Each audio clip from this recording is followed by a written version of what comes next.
आणखी एक महत्त्वाची बातमी, सोलापुरात ईव्हीएम जवळ जादूटोणा केल्याचा आरोप होतोय। सोलापूरच्या मुळेगाव तांडा इथल्या मतदान केंद्रावरचा हा धक्कादायक प्रकार। ईव्हीएमला खिळा टोचून लिंबू मिरची ठेवत जादूटोणा केल्याचा आरोप केला जातोय। अपक्ष उमेदवार संदीप राठोड यांनी पाहणी केली असता हा प्रकार समोर आलाय। संबंधितांवरती कठोर कारवाई करण्याची मागणी होतीये।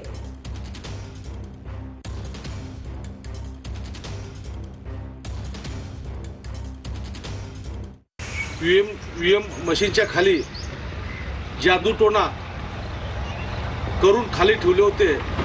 मतदान करत असताना माझ्या भावाची बायको जात असताना त्याला तिथं चक्कर येऊन पडले आणि चक्कर का आलं हे त्यांना विचारल्यानंतर त्यांनी म्हणली की तिथं असं जादूटोणा करून त्या मशीनच्या खाली ठेवलेलं आहे। तर मला या माध्यमातून सांगायचं आहे शासन प्रशासनाला की जो कोण अधिकारी त्याच्यामध्ये असेल त्याच्यावर कठोर कारवाई आणि जो कोणी केलं असेल याची चौकशी करून त्याच्यावर कठोर कारवाई झाली पाहिजे।